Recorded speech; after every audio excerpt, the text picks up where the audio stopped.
Hello viewers, welcome to the grow Telugu YouTube channel. ఇప్పుడు ఇటీవలే కానీ మీరు స్క్రీన్స్ పైన చూసినట్టయితే ఇటీవలే మంత్లీ బ్రేక్అవుట్ ఇచ్చిన ఒక కంపెనీ యొక్క స్టాక్స్ ని తీసుకుని మీ ముందుకి ప్రెజెంట్ చేయడం జరుగుతుంది. అయితే ఈ పర్టికులర్ చార్ట్ ని మీరు కానీ కేర్ఫుల్ గా అబ్జర్వ్ చేసినట్టయితే 19 సంవత్సరాల పాటు కన్సాలిడేషన్ ఫేజ్ లో ఉన్న ఈ స్టాక్ ఇటీవలే ఆల్ టైమ్ హై బ్రేక్అవుట్ ని ఇచ్చింది. దీని వెనకాతల గల కారణం ఏంటి? 2007లోని ఆల్ టైమ్ హైకి టచ్ అయిన ఈ స్టాక్ మళ్ళీ దాని తర్వాత 2010లో మాత్రమే ఒకసారి టచ్ అయింది. అక్కడి నుంచి కన్సాలిడేషన్ ఫేజ్ లోనే ఉండిపోయింది ఇప్పటిదాకా. అయితే ఈ బిజినెస్ మొమెంటం అందుకుందా? ఈ బ్రేక్అవుట్ వెనకాతల నిజంగానే బిజినెస్ యొక్క ఫండమెంటల్స్ అనేవి మారినాయా? కంపెనీ యొక్క ఆర్డర్ బుక్ సైజ్ విషయానికి వస్తే 2023లో 26,500 కోట్లు ఉండేది కాస్త 76,000 కోట్లకి పెరిగింది 2026 నాటికల్లా. అయితే బిజినెస్ కూడా పెరుగుతుంది కదా. సో ఈ స్టాక్ అసలు ఏంటి అని అంటే ఇంకొంత సమయంలోని ఈ స్టాక్ గురించి మనం తెలుసుకుందాం. కాకపోతే ఈ వీడియోలోని మేము మీ ముందుకు తీసుకొచ్చే విషయాలు ఏంటి అని అంటే 5 స్టాక్స్ ఏవైతే ఇటీవలే మంత్లీ బ్రేక్అవుట్ చార్ట్స్లోని బ్రేక్అవుట్స్కి ఆల్ టైమ్ హై బ్రేక్అవుట్స్కి గురైనాయో, ఏ లెవెల్ కన్నా కిందకి తగ్గితే ఈ బ్రేక్అవుట్ అనేది వర్తించదు.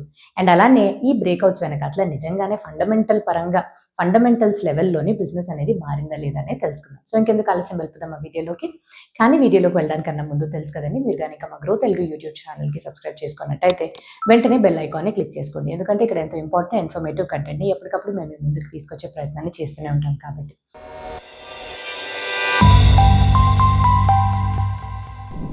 నేను హిరణ్మయి. ఈరోజు మనం చూడబోయే టాపిక్ ఏవైతే 5 స్టాక్స్ ఇటీవలే బ్రేక్అవుట్స్కి గురైనాయో.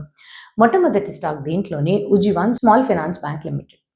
ఉజ్జీవన్ స్మాల్ ఫైనాన్స్ బ్యాంక్ విషయానికి కానీ వచ్చినట్టయితే ఈ పర్టికులర్ స్టాక్ గత 6 సంవత్సరాలుగా కన్సాలిడేషన్ ఫేజ్లోనే ఉంది. అండ్ దాని తర్వాత ఇటీవలే మంత్లీ బ్రేక్అవుట్ చార్ట్స్లోనే ఒక మంచి బ్రేక్అవుట్ని ఇచ్చింది. 58 రూపీస్ కన్నా ఈ స్టాక్ ప్రైస్ కానీ తగ్గితే ఈ బ్రేక్అవుట్ అనేది పనిచేయదు. అయితే వీళ్ళు ఎటువంటి బిజినెస్లో ఉన్నారు? స్మాల్ ఫైనాన్స్ బ్యాంక్ అంటేనే వీళ్ళు రుణాల రూపంలో తీసుకెళ్లి చిన్న ఉద్యోగస్తులకి, చిన్న వ్యాపారవేత్తలకి, ఎక్కడైతే వాళ్ళు సొంతగానే ఏదో ఒక పనిని చేసుకుంటారో అండ్ ఎవరికైతే ఇతర బ్యాంకులు అనే వాళ్ళు డబ్బులు ఇవ్వరో ఈ బ్యాంక్ వాళ్ళు అటువంటి అన్డిజర్వ్డ్ క్లాస్ ఆఫ్ పీపుల్కి వాళ్ళు రుణాలను అయితే అందిస్తారు. గత 2 సంవత్సరాలుగా ఒక మంచి విషయం ఏంటంటే వీళ్ళ యొక్క సెక్యూర్డ్ బుక్ లోన్ సైజ్ 35% నుంచి 50.4% దాకా పెరిగింది. అండ్ అదే టైంలోని ఈ కంపెనీ ఈ పర్టికులర్ Q1లోని కానీ చూసినట్టయితే వీళ్ళ యొక్క ఎబిడ్డా మార్జిన్స్ కూడా చాలా బలంగా ముందు సంవత్సరంతో పోలిస్తే 207% పెరిగి 317 crores చేరుకుంది. Return on equity 18.2%, return on asset 2.2%. Asset క్వాలిటీని కూడా కంట్రోల్లోనే పెట్టుకుని గ్రాస్ ఎన్పిఏ విషయానికి వస్తే 2.17%, నెట్ ఎన్పిఏ విషయానికి వస్తే 0.34%. నెట్ ఇంట్రెస్ట్ మార్జిన్ అనేది చాలా ముఖ్యం ప్రతి బ్యాంక్కి. అయితే ఈ పర్టికులర్ బ్యాంక్ యొక్క నెట్ ఇంట్రెస్ట్ మార్జిన్ 8.5%, అంటే ఇండస్ట్రీ కన్నా చాలా మెరుగ్గానే ఉంది. వాల్యుయేషన్స్ విషయానికి కానీ వస్తే దాని యొక్క ప్రైస్ టు బుక్ రేషియోకి పోలిస్తే 2 times వాల్యుయేషన్లోనే నడుస్తుంది. అంటే ఏయూ స్మాల్ ఫైనాన్స్ బ్యాంక్తో పోలిస్తే ఇది తక్కువే ఉంది. కానీ ఈక్విటాస్ అండ్ జనా స్మాల్ ఫైనాన్స్ బ్యాంక్తో పోలిస్తే ఈ వాల్యుయేషన్ కొద్దిగా ఎక్స్పెన్సివ్గా ఉంది. ఇవి ఇలా ఉన్నప్పటికీ ఏప్రిల్లో ఈ సంవత్సరంలోని ఈ బ్యాంక్ వాళ్ళు వెళ్ళి ఆర్బీఐ వాళ్ళ దగ్గర యూనివర్సల్ బ్యాంకింగ్ అప్లికేషన్ని సబ్మిట్ చేశారు. కాకపోతే ఆర్బీఐ వాళ్ళు ఇంకా దానికి టైం ఉంది అని అంటూ దాన్ని రిజెక్ట్ చేయడంతో మళ్ళీ ఒకసారి స్మాల్ ఫైనాన్స్ బ్యాంక్ యొక్క రెస్ట్రిక్షన్స్ దాని యొక్క పరిధిలోకి వచ్చేసారు. అండ్ ఇంకా రూల్స్ అనేవి చాలా స్ట్రిక్ట్గా అప్లై అవుతుంది. అయితే ఈ పర్టికులర్ బ్యాంక్ ఎటువంటి రిస్క్స్ని ఫేస్ చేస్తుందంటే మొట్టమొదటి కాన్సన్ట్రేషన్ రిస్క్. ఒక టాప్ 3 స్టేట్స్ నుంచి వీళ్ళకి ఉండే టోటల్ అడ్వాన్సెస్ సైజ్లో 37% దాకా అక్కడి నుంచే వస్తుంది. అక్కడ ఎటువంటి డిస్ట్రప్షన్స్కి గురైనా కూడా వెంటనే ఆ ప్రభావం ఈ బ్యాంక్ పైన పడిపోతుంది. సో ఇప్పుడు యూనివర్సల్ బ్యాంకింగ్ ఆ కేటగిరీ ఆర్ ఆ స్టేచర్కి కొంచెం టైం అనేది డిలే అయింది ఆర్బీఐ వాళ్ళు రిజెక్ట్ చేయడంతో. సో వీళ్ళు ఈ స్మాల్ ఫైనాన్స్ బ్యాంక్ కేటగిరీలోనే ఎలా పర్ఫామ్ చేస్తారు అండ్ ఈ బ్రేక్అవుట్కి వెనకాతల దీన్ని సస్టైన్ చేసుకునే అంత కెపాసిటీ ఉందా అని మనం పేచి చూడాల్సిందే. రెండవ company Sona BLW precisions forgings limited.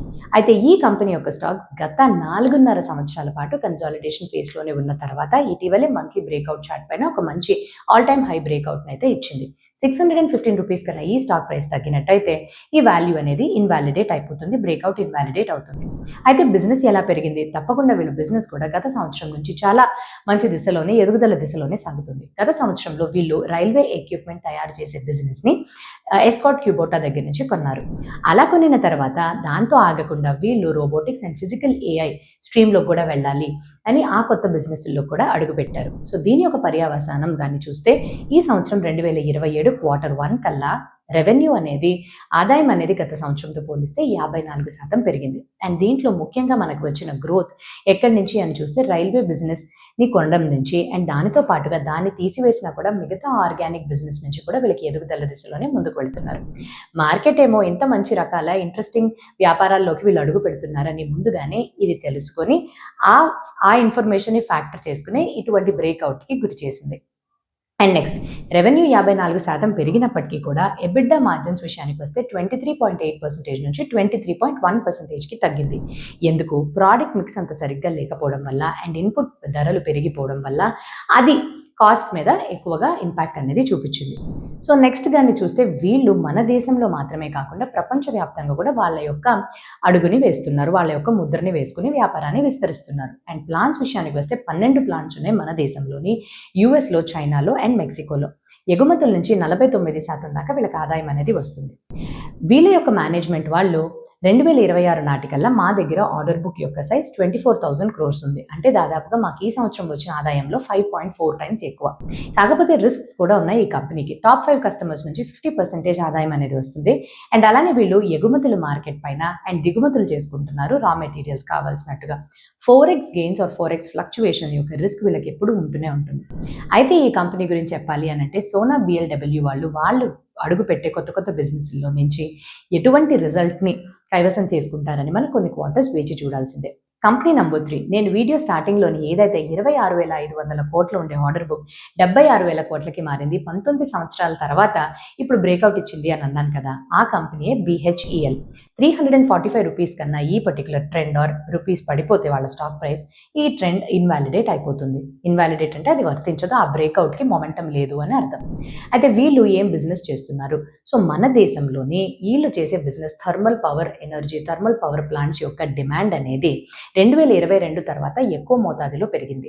2023 కల్లా దాదాపుగా థర్మల్ పవర్ ఎనర్జీ యొక్క మొత్తం కెపాసిటీ 243 GW కెపాసిటీని చేరుకుంది. ప్రభుత్వం వాళ్ళు ఏం ప్రణాళిక వేశారంటే 2032 నాటికల్లా ఇంకొక 93 GW కెపాసిటీ థర్మల్ పవర్ని మనం యాడ్ చేసుకోవాలి. సో ఇలా యాడ్ చేసుకోవాలి అంటే దాని నుంచి డైరెక్ట్గా బెనిఫిట్ పొందేది ఈ కంపెనీయే కదా. సో BHEL వాళ్ళ యొక్క ఆర్డర్ బుక్ కూడా నేను ఇందాక చెప్పినట్టుగానే గత 3 సంవత్సరాల్లో 23,500 crores ఉండేది కాస్త 76,000 crores పెరిగింది. సో ఈ ఆర్డర్స్ అనేవి సేల్స్ కింద మారి నంబర్స్గా కూడా మనకి తెలుస్తుంది. 2026 Q4లోని 12 క్వార్టర్స్ అంటే 3 సంవత్సరాల తర్వాత హైయెస్ట్ సేల్స్ రికార్డ్ని చూశారు, 12,000 crores చేరుకుంది. అదే క్వార్టర్లోని ప్రాఫిట్స్ కూడా రెండింతలు పెరిగి 1,290 crores చేరుకుంది. 2027 Q1 కల్లా ఆ మొమెంటం అలాగే మెయింటైన్ అవుతూ ఆదాయం అనేది 40% పెరిగి 7,700 కోట్లని చేరుకుంది. ఈ పవర్ ఎనర్జీ సైకిల్ వల్ల BHEL వాళ్ళు ఎలాగ లాభాన్ని పొందుతారు? సో మన దేశంలో థర్మల్ పవర్ ప్లాంట్స్ అనేవి చాలా హ్యూజ్గా మ్యాసివ్గా ఉంటాయి. అండ్ దాంట్లోకి ఈ పవర్ని విద్యుత్ని సరఫరా చేయడం కోసం మ్యాసివ్ రేంజెస్లో టర్బైన్స్ అండ్ బాయిలర్స్ యొక్క అవసరం ఉంటుంది. BHEL వాళ్ళు అక్కడే వస్తారు. సో పవర్ ప్లాంట్స్కి వీళ్ళు హెవీ ఎక్విప్మెంట్ బిల్డర్స్ని బిల్డ్ చేసి ఇస్తూ ఉంటారు. అండ్ ఈ particular conventional power storage capacity విషయం కానీ వస్తే 54% వీళ్ళ యొక్క మార్కెట్ షేర్ ఉంది. సో థర్మల్ పవర్ ఎనర్జీ యొక్క డిమాండ్ కానీ మన దేశంలో పెరిగితే డైరెక్ట్గా ఈ కంపెనీకి వచ్చే లాభాలు కూడా పెరుగుతాయి. అండ్ అదే తీరులో గత 5 yearsగా నంబర్స్ విషయానికి కానీ వస్తే సేల్స్ 1.5 times పెరిగినప్పటికీ ప్రాఫిట్స్ కేవలం 3.5 times పెరిగినాయి. కేవలం 3.5 times అని అంటే ఈ నెట్ ప్రాఫిట్లోని వీళ్ళకి అదర్ ఇన్కమ్ నుంచి వచ్చే ఆదాయం కూడా ఎక్కువే ఉంది. అంటే బ్యాంక్ నుంచి వచ్చే ఫిక్స్డ్ డిపాజిట్స్ మీద ఇంట్రెస్ట్లు. అండ్ దాని తర్వాత ఆపరేటింగ్ మార్జిన్స్ విషయానికి వస్తే ఇప్పటిదాకా 3 to 5% మధ్యలో ఉన్నది కాస్త 8%కి పెరిగింది. మేనేజ్మెంట్ వాళ్ళు ముందు కూడా 8 నుంచి 10% వరకు మేము ఇట్లాగే మార్జిన్స్ని మెయింటైన్ చేస్తామని చెప్పుకుంటూ వచ్చారు. అండ్ దాంతోపాటుగా ఈ కంపెనీ ఫేస్ చేయవలసిన రిస్క్స్ 2 విషయాలుగా ఉన్నాయి. ఒకటి, వీళ్ళ యొక్క వర్కింగ్ క్యాపిటల్ మీద ప్రెషర్ అనేది ఉంది. 415 to 420 days వరకు పడుతుంది వీళ్ళకి మనీ వచ్చేపాటికల్లా. అండ్ అలానే ఇక్కడ ఎటువంటి ప్రాజెక్ట్స్ అన్నా వీళ్ళకి డిలే అయినా ఆ ఓవర్ రన్ కాస్ట్స్ ఏవైతే ఉందో డ్యామేజెస్ అవ్వచ్చు, పెనాల్టీ అవ్వచ్చు, మొత్తంగా ఈ కంపెనీ వాళ్ళే తీసుకోవాల్సి ఉంటుంది. ఇప్పుడు company number 4 prudent corporate advisory. Prudent corporate advisory యొక్క బిజినెస్ ఎలాగా అని అంటే మన స్టాక్ మార్కెట్స్ పైన డైరెక్ట్గా ఆధారపడిపోయి ఉంటుంది. మన స్టాక్ మార్కెట్స్ ఎలా పర్ఫామ్ చేస్తే దాని యొక్క డైరెక్ట్గా ప్రభావం ఈ కంపెనీ పైన పడిపోతుంది. అయితే ప్రస్తుతం ఈ కంపెనీ 2 years కన్సాలిడేషన్ ఫేజ్లో ఉన్న తర్వాత మళ్ళీ ఇప్పుడు ఒక బ్రేక్అవుట్కి వచ్చింది. 2,760 కన్నా స్టాక్ ప్రైస్ తగ్గినట్టయితే ఈ బ్రేక్అవుట్ అనేది వర్తించదు. సో వీళ్ళ యొక్క బిజినెస్ ఏంటి? వీళ్ళు ఒక wealth management company and mutual fund distribution company. వీళ్ళ యొక్క అడ్వైజర్స్ నుంచి ఉండే నెట్వర్క్లోని ఇన్వెస్టర్స్ని పిక్ చేసుకుంటారు. అటువంటి ఇన్వెస్టర్స్కి మ్యూచువల్ ఫండ్స్ అవ్వనివ్వండి, ఇన్సూరెన్స్కి సంబంధించిన ప్రోడక్ట్స్ అవ్వనివ్వండి, వీటన్నిటిని కూడా వీళ్ళు క్రాస్ సెల్ చేస్తూ ఉంటారు. అయితే కన్సాలిడేషన్లోకి ఎలా వెళ్ళింది? నవంబర్ 2024 వరకు ఏదైతే ఆల్ టైమ్ హైని రీచ్ అయిన తర్వాత నుంచి కన్సాలిడేషన్ ఫేజ్లోనే ఉంది. ఎందుకు? బ్రాడర్గా మన షేర్ మార్కెట్స్లోని సెప్టెంబర్ 2024 తర్వాత బ్రాడ్గా మార్కెట్ ఒక కరెక్షన్ ఫేజ్లోకి వెళ్ళింది. కరెక్షన్ ఫేజ్లోకి వెళ్ళడం అని అంటే వీళ్ళు డైరెక్ట్గా మ్యూచువల్ ఫండ్స్తో లింక్ అయ్యి డీల్ చేస్తారు కాబట్టి అక్కడి నుంచి ఇన్వెస్ట్మెంట్స్ అనేవి తగ్గింది. ఆ ప్రభావం వీళ్ళ యొక్క రెవెన్యూ పైన, క్యాష్ ఫ్లోస్ పైన డైరెక్ట్గా పడిపోయింది. మార్కెట్ ఎప్పుడైతే సైడ్ వేస్కి వెళ్ళిందో ఈ కంపెనీ యొక్క స్టాక్ కూడా అలాగే స్లో అయిపోయింది. కాకపోతే ఇప్పుడు మళ్ళీ మార్కెట్ వన్స్ అగైన్ ఈ పర్టికులర్ స్లోనెస్ని బాటమ్ అవుట్ చేసుకుంటూ బయటికి వస్తుంది. కాకపోతే ఇది వరకు ఉండే 30 to 50% వీళ్ళ యొక్క ఆదాయం యొక్క గ్రోత్ నుంచి ఈ సంవత్సరం Q1 కల్లా 18% గ్రోత్ని అయితే చూపించింది. ప్రాఫిట్స్ కూడా బలంగానే ఉన్నాయి. మనం కానీ ఎదుగుదల దిశలోని Q1కి ఎటువంటి పర్ఫార్మెన్స్ ఇచ్చిందని చూస్తే మొదట వీళ్ళ యొక్క ఆదాయం అనేది 18% పెరిగింది. ఆపరేటింగ్ మార్జిన్స్ కూడా 32% పెరిగినాయి. నెట్ ప్రాఫిట్స్ కూడా 44%కి చేరుకున్నాయి. అంటే మార్జిన్స్ అనేవి 23 నుంచి 26% మధ్యలో పెరగడం వల్ల నెట్ ప్రాఫిట్స్లో మనం ఇంత అధికంగా మనం లాభాలను అయితే చూసాం. సో దీని వెనకాల గల కారణం ఏంటి? మొట్టమొదటిది కమిషన్స్ యొక్క కాస్ట్ మళ్ళీ తిరిగి మెల్లగా పెరుగుతుంది. SIPs యొక్క జాబితా విషయానికి కానీ వస్తే 12,000 crores దాటేసింది ఇన్ఫ్లో. అండ్ పార్ట్నర్స్ యొక్క అడిషన్ విషయానికి వస్తే ఇంతకుముందు 430 పార్ట్నర్స్ పర్ మంత్ నుంచి 600 పార్ట్నర్స్ పర్ మంత్కి యాడ్ చేసుకోవడం మొదలుపెట్టారు. అండ్ అలానే వీళ్ళ యొక్క AUM ఈక్విటీ మేనేజ్ చేస్తుంది 18% ఇయర్ ఆన్ ఇయర్ పెరుగుతూ వచ్చింది.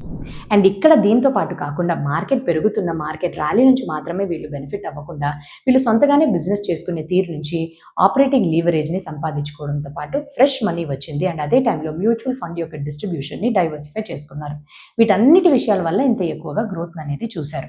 అండ్ మేనేజ్మెంట్ వాళ్ళు ఏమంటున్నారంటే కరెంట్గా మాకు ఈ ఇయర్ ఉండే యావరేజ్ AUM ఏదైతే ఉందో గత సంవత్సరం యొక్క కంబైన్డ్తో పోలిస్తే కూడా అది ఎక్కువగానే ఉంది. అండ్ మాకు రెవెన్యూ విజిబిలిటీ అంటే డబ్బులు ఇంకా రావడం అనేది ఉంటూనే ఉంటాయి. 2027 నాటికల్లా ఒక 30 చిన్న సిటీస్లోకి వెళ్ళి మేము బ్రాంచెస్ అనేవి ఎస్టాబ్లిష్ చేస్తాం. అండ్ దాంతోపాటు ఇన్ఆర్గానిక్గా కన్సాలిడేషన్స్ కానీ చేస్తే ఈ సంవత్సరం ఒక 650 కోట్ల దాకా మేము ఆదాయం అధికంగా చూస్తామని చెప్తున్నారు. కాకపోతే రిస్క్స్ ఎలాగున్నాయని అంటే ఇప్పటిదాకా వీళ్ళ యొక్క ఇన్వెస్టర్స్ అవ్వచ్చు ప్రతి ఒక్కరు రెగ్యులర్ ప్లాన్స్లోకి సబ్స్క్రైబ్ చేసుకున్నారు. ఈ రెగ్యులర్ ప్లాన్స్ డైరెక్ట్ ప్లాన్స్లోకి మారితే కమిషన్ కాస్ట్ అనేవి జీరో అయిపోతాయి. కమిషన్ కాస్ట్ జీరో అయిపోతే వీళ్ళకి వచ్చే ఆదాయం డైరెక్ట్గా ఇంపాక్ట్ అయిపోతుంది. అది వీళ్ళు ఫేస్ చేసే రిస్క్. కంపెనీ నెంబర్ 5 ఆఖరి కంపెనీ మెరైన్ ఎలక్ట్రికల్స్. ఈ కంపెనీ విషయానికి కానీ వస్తే వీళ్ళు షిప్ యార్డ్ నుంచి మొదలుకొని డేటా సెంటర్కి సంబంధించిన అన్ని క్రిటికల్ కాంపోనెంట్స్ ఎలక్ట్రానిక్స్కి సంబంధించి వీళ్ళే తయారు చేసి అందిస్తారు. అయితే ఈ పర్టికులర్ కంపెనీ యొక్క స్టాక్ ఒక 2 years కన్సాలిడేషన్ తర్వాత ఇటీవలే బ్రేక్అవుట్ ఇచ్చింది. అయితే 241 రూపీస్ కన్నా స్టాక్ ప్రైస్ తగ్గినట్టయితే ఈ బ్రేక్అవుట్ వర్తించదని అర్థం చేసుకోవాలి. సో వీళ్ళు ఎటువంటి బిజినెస్లో ఉన్నారు? మన ఇంట్లో మనం సింపుల్గా అర్థం చేసుకోవడానికి ఒక ఫ్యూజ్ బాక్స్ ఉంటుంది. ఆ ఫ్యూజ్ బాక్స్ నుంచి వచ్చే ఎలక్ట్రిసిటీ మొత్తాన్ని మనం అన్ని రూమ్స్కి పంపిస్తాం. అలానే మెరైన్ ఎలక్ట్రానిక్స్ వాళ్ళు అటువంటి ఫ్యూజ్ బాక్సెస్ని ఇంకా మ్యాసివ్ స్కేల్లోని ఇండస్ట్రీకి సరిపోయే విధంగా స్మార్టర్ వర్షన్స్ని తయారు చేస్తారు. వీళ్ళు మెరైన్ సెగ్మెంట్కి సంబంధించి నేవల్ డిఫెన్స్ అండ్ షిప్ యార్డ్స్కి అండ్ ఇండస్ట్రీకి సంబంధించి మెట్రోస్ అవ్వచ్చు, కార్పొరేట్స్ అవ్వచ్చు, డేటా సెంటర్స్ అవ్వచ్చు, వీళ్ళన్నిటికీ కూడా వీళ్ళు క్యాటర్ చేస్తారు. ఇప్పుడు మీరు స్క్రీన్ని కొద్దిగా పాజ్ చేసి చూసినట్టయితే వీళ్ళ యొక్క కస్టమర్స్ పేరు మీకు స్క్రీన్ పైనే కనిపిస్తుంది. ఇటువంటి పెద్ద కస్టమర్స్కి వీళ్ళు ఆల్రెడీ అలొకేట్ చేస్తున్నారు కాబట్టి వీళ్ళ రెవెన్యూ మిక్స్ పరంగా చూస్తే మెరైన్ ఎలక్ట్రికల్ సెగ్మెంట్స్ నుంచి వీళ్ళకి 53% ఆదాయం వస్తే ఇండస్ట్రియల్ ఎలక్ట్రికల్ సెగ్మెంట్ నుంచి 47%. మెరైన్ ఎలక్ట్రికల్ సెగ్మెంట్లోని వీళ్ళు దాదాపుగా 50% కన్నా ఎక్కువ మార్కెట్ షేర్ని కైవసం చేసుకున్నారు. ఎందుకు? ఆల్రెడీ వీళ్ళు ఇండియన్ నేవీ దగ్గర అప్రూవ్డ్ సప్లయర్స్ కింద మారిపోయారు కాబట్టి. అండ్ అలానే వీళ్ళ యొక్క గ్రోత్ అవుట్లుక్ విషయానికి మేనేజ్మెంట్ వాళ్ళు ఏమంటున్నారంటే మార్చ్ 2026 కల్లా 1254 crores దాకా ఆర్డర్ బుక్ అనేది ఉంది. అండ్ ఇది మా యొక్క ఆదాయంతో ఈ సంవత్సరం పోలిస్తే 1.4 times ఎక్కువే. సో మాకు ఆదాయం అనేది వస్తుంది, పెద్ద ఇబ్బంది లేదని అన్నారు. కానీ ఇక్కడ రిస్క్ ముఖ్యంగా మెరైన్కి సంబంధించిన ఈ డెవలప్మెంట్ ఎలక్ట్రిక్ ప్రాజెక్ట్స్లోని fixed price contracts or projects అనేవి ఉంటాయి మ్యాక్సిమం. ఇక్కడ ఏదైనా ఎగ్జిక్యూషన్ డిలేస్ పరంగా కాస్ట్ అనేది పెరిగిపోతే మనకు ఆదాయం ఆ తీరులో పెరగదు. సో కాస్ట్ పెరిగినప్పుడు మనమే మార్జిన్స్ మీద ఆ ప్రభావం అనేది హిట్ తీసుకోవాల్సి ఉంటుంది. సో అదండి ఈ 5 కంపెనీలు ఎక్కడైతే ఇటీవలే మంత్లీ బ్రేక్అవుట్ చార్ట్స్లోని ఆల్ టైమ్ హై బ్రేక్అవుట్స్ ఇస్తూ ముందుకు వెళుతున్నాయి. కాకపోతే దీని వెనకాల ఉండే మొమెంటం సరైందా కాదా, బిజినెస్ నిజంగానే మారిందా అనేది మనం ఈ వీడియోలో చూడడం జరిగింది. అయితే మేము ఈ వీడియో ఎటువంటి రికమెండేషన్ కోసం మీ ముందుకు తీసుకురావడం లేదండి. ఇది ఒక ఎడ్యుకేషనల్ కంటెంట్ పర్పస్ కింద మాత్రమే మీరు వ్యూ చేయవలసిందిగా కోరుకుంటూ, మీరు ఎటువంటి స్టాక్స్లో మేము చెప్పిన ఈ 5 స్టాక్స్లో ఇన్వెస్ట్మెంట్స్ చేయాలి అని అనుకుంటే మీ ఫినాన్షియల్ అడ్వైజర్స్ని సంప్రదించుకున్న తర్వాతే మీరు ఒక డెసిషన్ తీసుకోవాలని కోరుకుంటూ, ఇంకా మంచి వీడియోతో మీ ముందుకు రావడానికన్నా ముందు have a happy and a very safe investment. Thank you.